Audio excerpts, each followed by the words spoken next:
भाई जो गुरु वचन पे डट गे, कट गे फंद 84 के। जो पति भरता पति से राती, आन पुरुष ना भावे। बस पीहर में सुरत प्रीतम में, न्यों कोई ध्यान लगावे। जब कोई राम भगत गत पावे हो जी, जब कोई राम भगत गत पावे हो जी। जो पति भरता पति से राती, राती यानी संभोग करना, शारीरिक मिलन करना। जिस प्रकार एक पति भरता स्त्री केवल अपनी पति से ही शारीरिक मिलन करती है, केवल अपने पति को ही समर्पित करती है, आन पुरुष ना भावे। अन्य कोई भी गैर मर्द शौपन में भी उसको अच्छा नहीं लगेगा। चाहे कोई सोने का बन के क्यों ना खड़ा हो जाए, चाहे कोई देव क्यों ना आ जाए, कोई कितना धनी क्यों ना हो, कितना सुंदर क्यों ना हो। जो पति भरता माता बहन होती हैं, वो अपने पति के अलावा किसी और को समर्पित नहीं होती।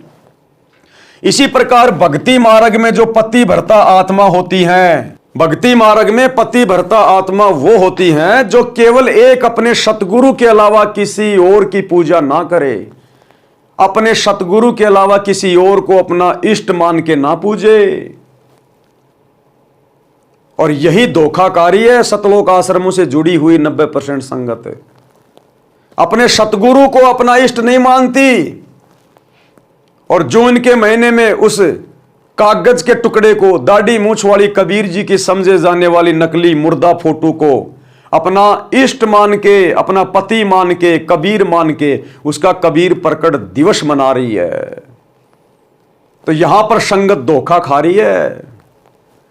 सतलोक आश्रमों से जुड़े हुए भाई बहन, गुरुदेव का परिवार, ये कोऑर्डिनेटर, ये पति भरता आत्मा नहीं है।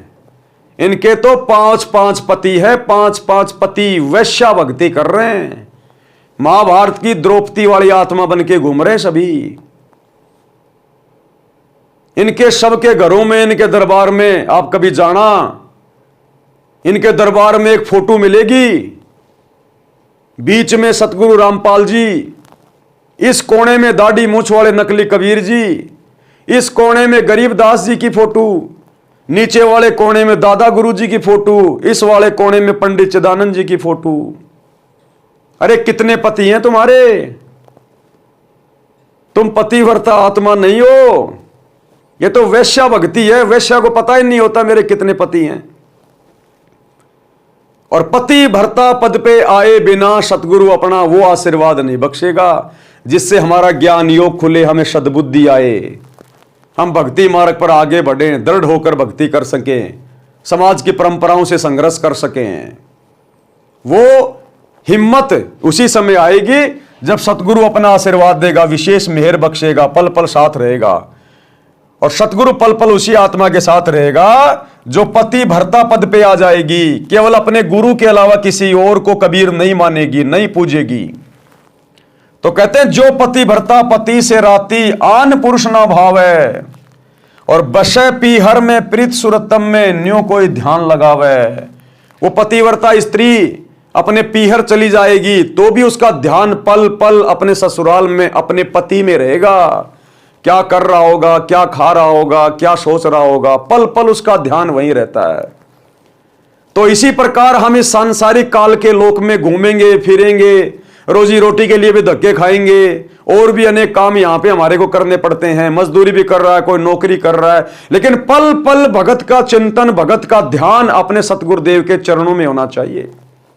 उनकी भक्ति से लगे रहना चाहिए, अपना नाम सुमरण करते रहना चाहिए। जब भी मौका मिल जाए, जरा से काम से फुर्सत मिले, अपना सत्संग सुन लेना चाहिए, अपने गुरुदेव की महिमा कर लेनी चाहिए।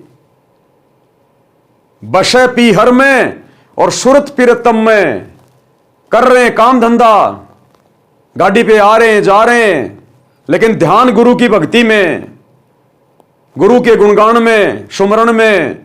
तो कहते हैं बशे पीहर में और सुरत प्रीतम में, न्यों कोई ध्यान लगावे, जब कोई राम भगत गति पावे। भाई जो गुरु बचन पे डट गे, कट गे फंद 84 के, कट गे फंद 84 के, कट गे फंद 84 के।